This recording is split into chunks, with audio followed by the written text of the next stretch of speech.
Well, unfortunately, I'm biased because I've been reading up on what people have been saying about her past and people's theories on what happened. So my initial instinct was that there is no secret reason why this happened, as far as like being connected to different goddesses, or it was some sort of sacrificial thing, which is also in part to a goddess, for releasing information that she was working on. I see this as partially demonic influence that occurred since early childhood. So I don't know if this is released information, like if this is publicized and been looked into in any way, but this is my theory based off of the things that I've seen psychically. And so basically a part of mind control is when you're splitting the mind, what happens through these different traumatic events, which it doesn't have to be extreme measures as far as extreme on the body. It's extreme in the mind, right? It's frightening the mind, and it triggers from a higher level of your mind. It triggers from a child before language is fully established. The child reaches for spirit, reaches for the spiritual realm, because children are more of spirit than they are of the human body, right? Because they haven't established the same communication that the people around them have. So they're also just more, they remember spirit more than they do of like previous incarnations or anything, and because they've just recently came from spirit. You get what I'm saying? Sorry, I'm a little distracted because my bird, and I'm sure it's picking up on camera, so my thoughts are going over there. So what happens is during mind control, or even just, there are different forms if you're intentionally doing it, or if you're just an abusive person, and this later turns into different personality disorders, because the mind will reach for spirit and communicate with the spirit, but then it causes a confusion within that person, within the baby, where the baby is losing touch with reality. They don't recognize what's real and what isn't real, and what's like how to cope with it. And so what happens in reality, in higher range purposeful abuse or mind control, they will do things that kind of mimic what happens in spirit. And so that it manipulates that that threshold between your higher mind, like in spirit, and reality, and like your rational and practical ego-centered mind. And so when you're in spirit as a baby, and through adulthood, but especially as a baby, during these traumatic events, the baby will seek out comfort from spirit, just as they're also trying to seek comfort from their lower minds, right? From their thoughts, their perceptions, and reality. And as that's going on, demonic influence will try and seek out the soul. And so it's up to the baby's decision, which when we look at a baby, like as as we would now, this young being, it's not the same as spirit. Spirit is ageless, right? The soul is ageless. So the mind, the soul's mind, the higher level of every person's mind, it's not determined by the human age. So they're not in a more vulnerable position because they're a baby. They're in a more vulnerable position because they're being bombarded with traumatic stimuli. So basically the baby has to choose, the person has to choose who they're going to listen to. And you know, it's very difficult for some people, and also just for different circumstances, because obviously there's a divine order to things, and while your guardian angels will protect you, it's at a certain pace, the divine pace, and it's more of just like, you can't get that short-term results that you can get from a demon. And so it's kind of like looking for just like that temporary comfort that people will sometimes seek out in demons. A lot of people seek it out because of that. It's because they're suffering and they want relief right then. So anyway, so I see this occurring at a very early age with Anne. But during this, when I saw something like she considers herself, like there was an interview where she talks to beings, or she feels she's a alien, or her name's Celeste, something like that. And I hear that too. I hear Celeste, and I hear her identify as Celeste, and I believe that is true, but it's not a parallel life of hers. It's a past life of hers. That is who she was. And during these events that she was having, these traumatic events, and also drug-induced influences or alcohol-induced influences, which open up pathways to demons, and being around other low vibrational people will allow these demons to hover around you a lot closer, and they will seek ways into your awareness. And so through that, she's bleeding into information that she shouldn't have been getting access to until she was psychically ready for that, or intuitively ready for that. And because she got it earlier, then it caused a lot of conflict and confusion, where she's not fully understanding at a pace that she's supposed to. So that's also another thing with people when they try and take psychedelics, or they're trying to do all of these little psychic things, and they're not listening to their intuition, they're not connected to their intuition, and they're just doing it because they want that result. They want some, it's not for pure reasons, it's for egotistical reasons, like they want to be able to do it or see it or whatever, and that's not their path. Then they're going to get very confused, and even if they come up with seemingly accurate information, it has a detrimental effect somewhere down the line, whether it's for them, other people.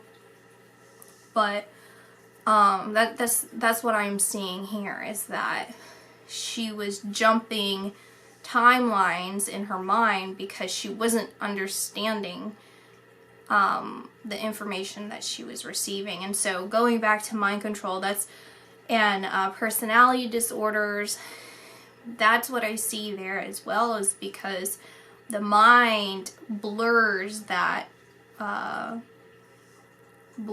line between what's reality and what's spiritual truths, or like spiritual existence, and how that exists. You know, whether it's a previous life, it's currently going on, it's some other information, whatever, versus essentially your imagination, right? Like your lower thoughts, like your imagination. And this is essentially what was going on with her. So what I'm being told, the way that I'm seeing her is she's puppeteering herself. So it's like this huge version of her that fills my mind, and below is a little puppet of her symbolizing who she was in this life. And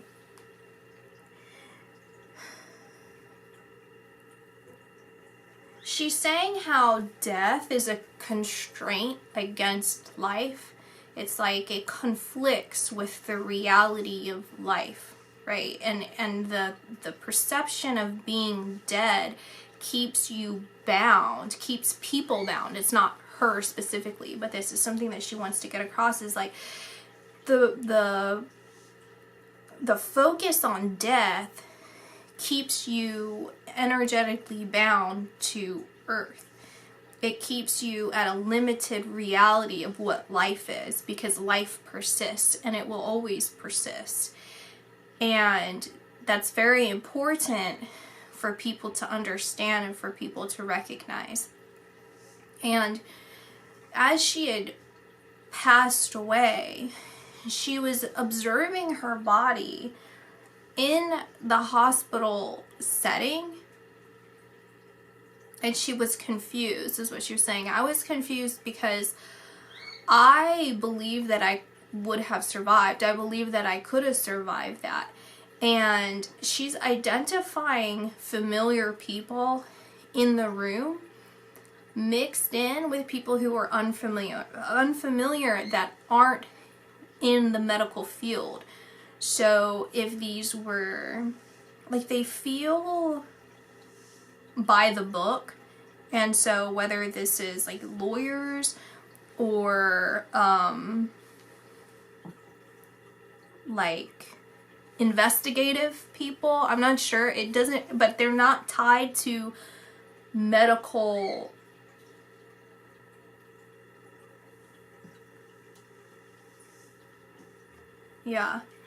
so she's saying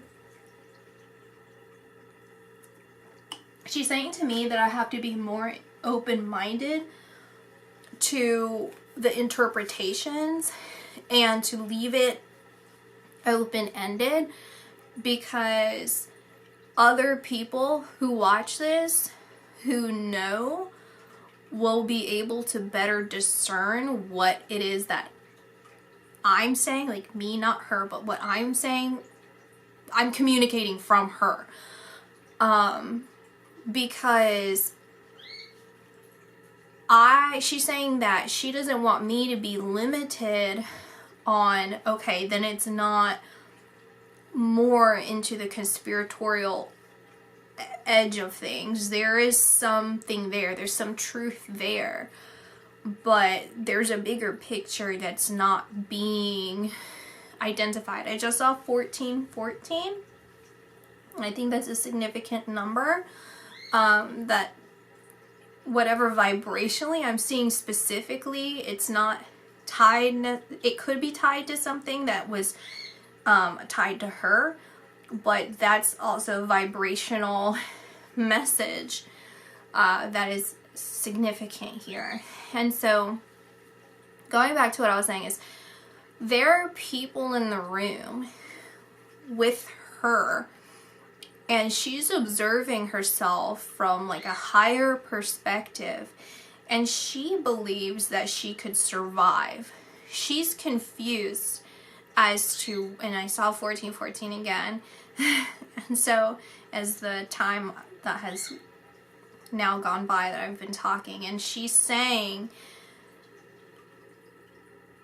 I don't know who these people are.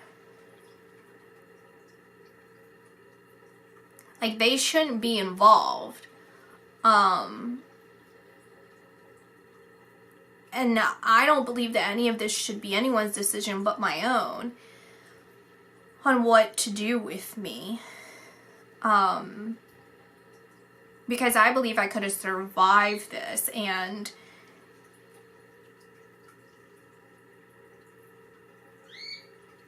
whether that's accurate or not, I feel like I should have had that choice in the matter. I feel like that's something that I should have made the decision to do. That's not anyone else's decision. And who are these people that are in the room with me? Who are those people? What do they have to do with any of those decisions? What do they have to do with anything that involves me?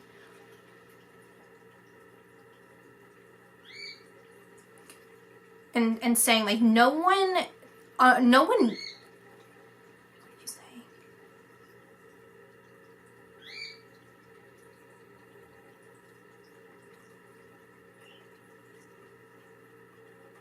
no one knows, no one understands what's going on with me because I never told anyone. And so it's all just assumptions after assumptions after assumptions.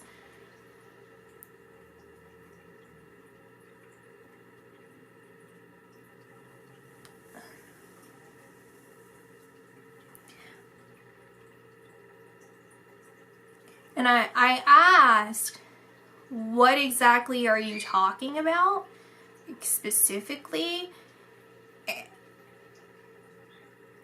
And it was, the way it came across was like communication. It's like I could feel talking, but then I could feel her shift her focus. It's like, basically, if I would intuit what she's doing, is basically saying it doesn't really matter what I'm talking about. That's just something I need to get out there. That's what I need to say. And now I want to talk about something else that's important.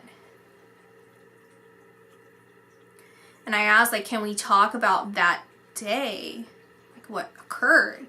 And she's saying we'll get to that. And then I looked over, and in the corner of my eye, I saw orange. I saw the color orange. And there's a side note from her where she's like, it's like a rainbow feeling, like that archway. So she's like arching me back to the thoughts that she was having as she was looking at her body of her children. I know she has one son. I don't know if she has any more kids. If they are, I think they must be sons. I don't know, because she's basically saying like, who's gonna look after them?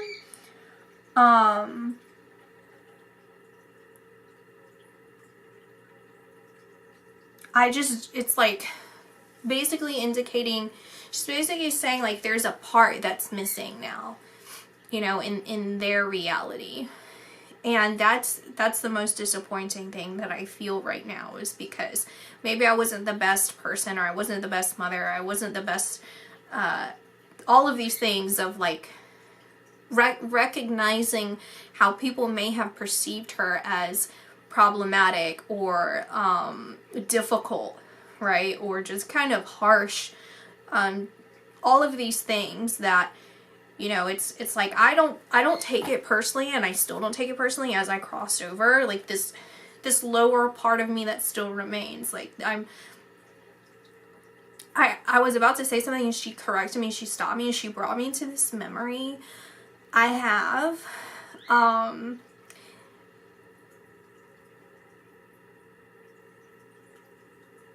And she's asking me why it's making me emotional.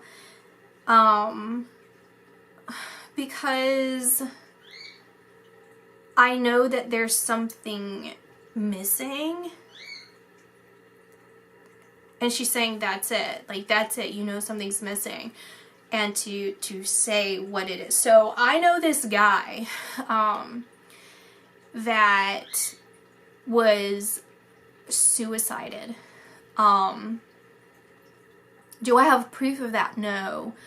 Have I pursued anything with it? No. Have I talked about it with extensively or pushed for anything? Does he have family that would push for it? I'm not aware.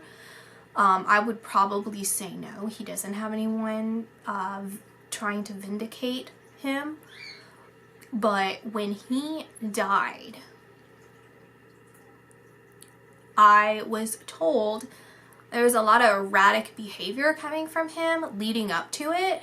Like, just very suspicious and just weird. Like, just sketchy and, like, hyper. And then he would have, like, moments where everything was, like, calm and fine. Not really calm and fine, but, like, normal. But then he would start getting super paranoid and weird.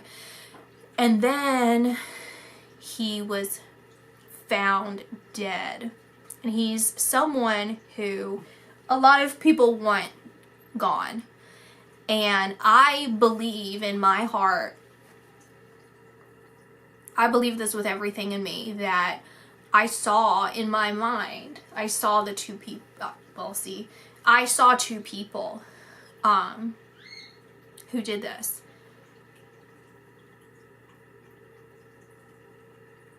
It was a hit. That's what I think. I could feel his energy so strong.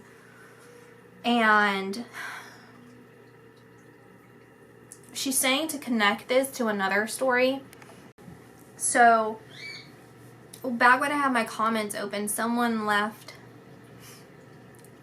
a comment about this girl who was murdered. And they didn't know at the time she was murdered, I don't think. I'm not sure. I think they suspected and they were looking for the body. She was like missing or something. And I saw the girl, the way that I'm seeing Anne, she's like feeling so much better that I'm doing this. She's like, okay, you're getting this now. She feels better. Like, it's made, she's like, okay, see, it's making more sense. And so I'm saying yes. So I saw this girl looking down at her body, and it was very difficult to make sense of because she was still unhealed. She was not rested yet because she wasn't able to move forward until they found her body. And so I knew where she was. I identified where she was. I didn't post this video because I wanted to respect her privacy, because the way that she was coming to me, she was turned away, really shameful, and she was looking back at me. Like, she wasn't saying anything, but it was intuiting her message of, like, I'm telling you this, but I'm not ready to talk about this with everyone. Like, I don't want this publicized. I'm not ready for this. And so I respect her privacy, but basically she was like turning and showing me her body, where it was. She was still confused about what happened, but it was basically her perspective of what happened, and that she was guiding searchers to the body. And I think that's very important for anyone who's listening that is in any sort of work or volunteer work where you search for missing persons. If they have passed, and living people too, because your spirit is reaching out, but they will guide you. And again, it's at the right timing, but, you know, especially for long cases, but, you know, it's beyond that human level of sympathy of, like, trying to find, anyway. So Anne's connecting me to that story, and then the story of this person that committed suicide, allegedly, because there's parallels to her, and basically saying I was asking him, like, does this mean there's a potential for you to be a ghost? Like, could you be perceived that way? And she has like this exhausted personality, kind of like she's very sharp in the way that she talks, like very sophisticated, smart, strong powerhouse of a woman. It's like I operate in a man's world, and I was able to establish myself in a man's world because of this tough personality. A straight shooting, strong personality that wouldn't take, like, there are parts of her that wouldn't take crap from other people, and then the sensitive parts of her that were not just repressed, but they were traumatized, that were trying to bubble up and heal. So she had these like split personalities, where she would have to basically like cut off who she truly is and just kind of tunnel vision herself into this powerhouse of a person. But when I said the ghost, it was like kind of exasperated, like, yeah, but I don't really want to say it like that because it's kind of like cliche or corny and like not really how she's being like she perceives herself, because essentially I'm not going to be fully rested in the sense that I still have so much more to do as Anne. So as Anne, as a human being, and Anne is spirit, I still have so much work to do that I'm not gonna just stop and kind of fully move on, because that's not my path. My path is to remain here, to do like the Lord's work, to do God's work on things that need to be done here. There's a lot that she's saying, there's a lot that needs to be changed. It's like the operations of the way that this energetic world, the field in this world works, they're having a change of hands. Like basically like the operating managers and all of this is how she's showing me is like an office, and there's just all different like departments that are switching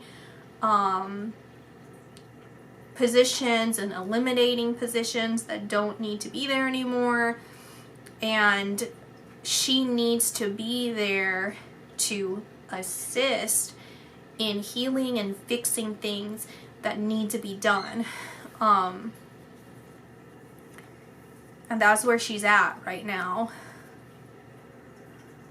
So I had this dream. She's reminding me of this dream, and this segues into anything else that I missed, and I think I essentially am answering in some ways causes of the accident, where what I originally thought was probably incorrect, as I'm sitting down and talking about this, in what degree or what capacity I will keep my bias out of that, because I really don't know. I'm just telling you what I'm seeing.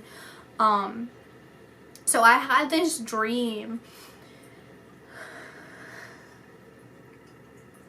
There was this person I did a video on, but I already took them down.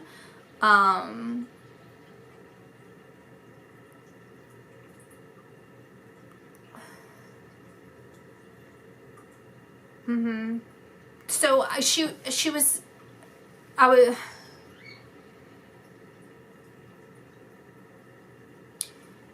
okay, so she's saying, so I said, so I was gonna continue, and she's saying to finish that, like explain why I took it down, because that's connecting to her in another way. So I took them down because I felt like they were like just a couple YouTubers that I felt were kind of irrelevant, and irrelevant in the sense that I just didn't feel like having them up anymore, and I wanted more of like bigger public figures.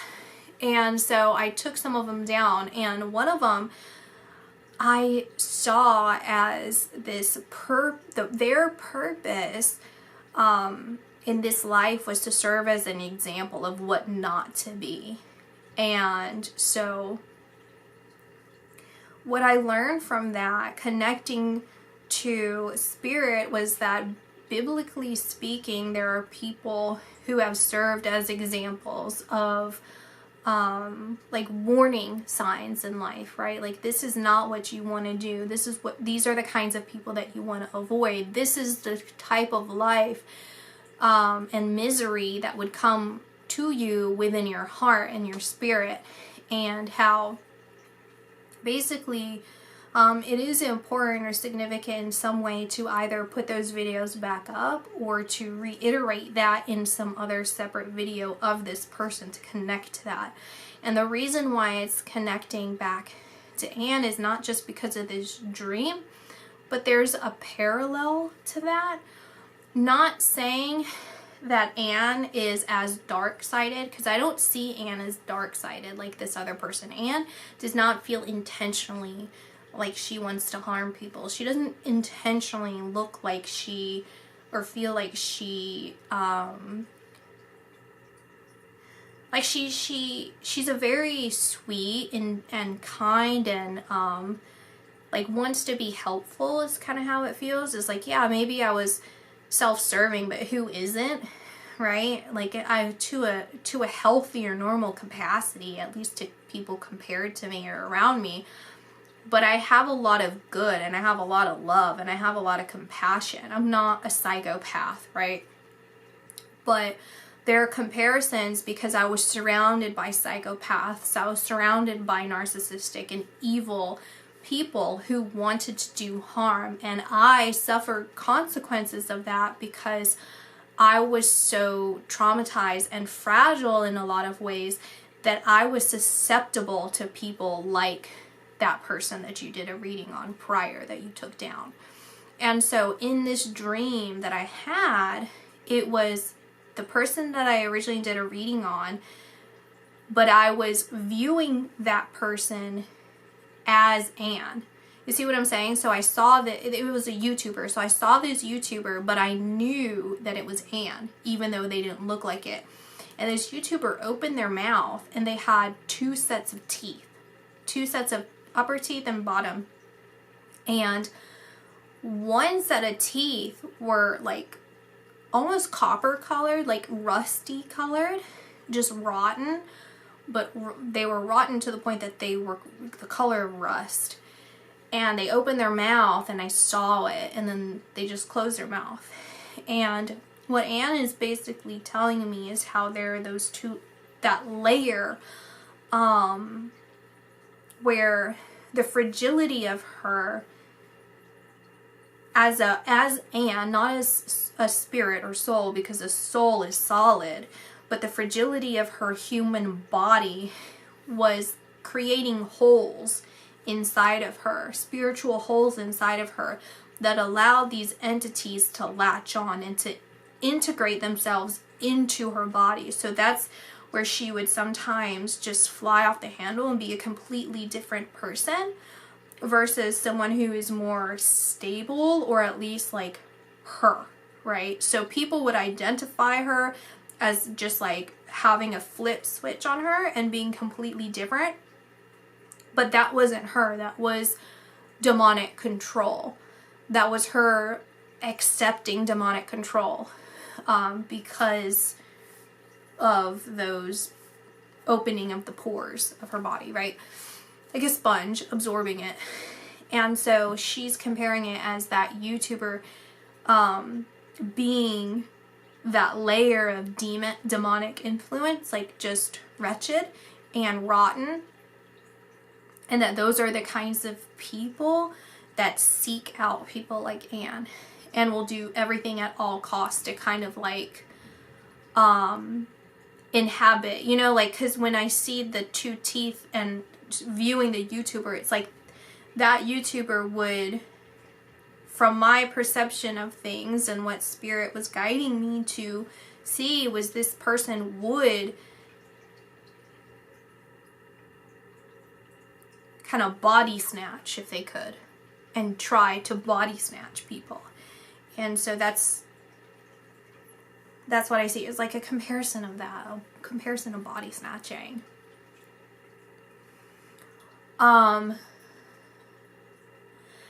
But she wants to leave a final message, because I'm asking, can we wrap this up? Because I feel like I've said everything that she wants to cover, but I want to end with some sort of message that she really wants to portray other than getting that out there. And she's saying that she is transforming, and that repetition of this cyclical nature of everything that exists here on earth. She's like, there's recognize that cyclical nature of the seasons. The seasons come and go constantly. There will always be another spring. There will always be another summer, fall, winter. Just as the cyclical nature of a flower, blooming to seed to perishing and dispersing, and the human body of creation and death and rebirth, and that she has extended herself outside of this cyclical nature. It's like my soul and everyone's soul is forever, and we don't adhere to the cyclical nature of this world. And to see the differences in that and understand the differences of that, so that there's no concern or fear, not just for her, but she feels it's really important for other people to feel that as well. For any people who have lost someone, or who are just empathetic people of others who have lost anyone close to them, that we can extend our minds beyond what we just see. Like, to perceive deeper than that, and to understand deeper than that, and to recognize and remember always that, and that because because I'm continuing on my path of what I need to do here on earth, not only am I always going to be here and you will feel me, but those that are close to me that I love, my family, and my very close friends, I feel like there's male friends that she's close to, I will continue to communicate with you. I will continue to guide you. Just as that girl guided these searchers to her, Anne is going to guide these people towards things in their life that need to happen, and maybe even more answers that they're searching for, because that's going to help release some things that are necessary to release in order for this bigger transition to occur. It's like a wheel that's kind of been jammed, but it's supposed to jam, because that's indicating kind of like a lock, like it locks everything in before something more drastic happens and ruins the whole system. So this is that warning lock of like, let's fix what's going on here as a maintenance, so that everything stays the course.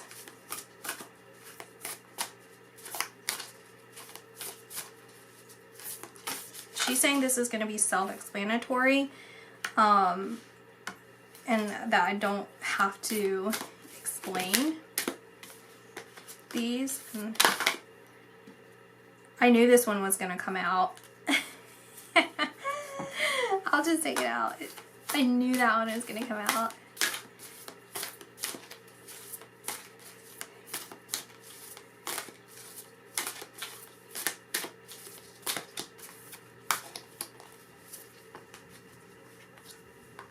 So I'm going to lay this out, and there is no explanation for these, because she says so. And so I'm going to hold this here, and you can look at the cards. This is the one that I knew was going to come out, light beings. She is a light being. She's like an alien. In a, well, obviously in a good way, but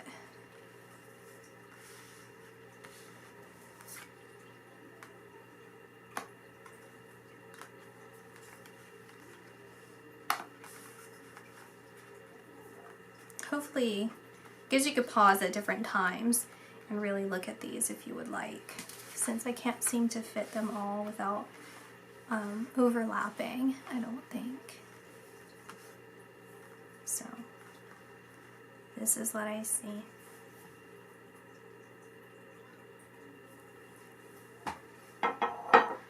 One more effort to do this.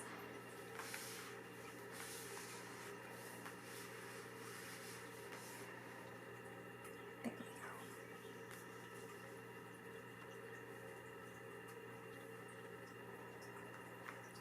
go. And I hear this message of goodbye and hello. So you're saying goodbye and hello.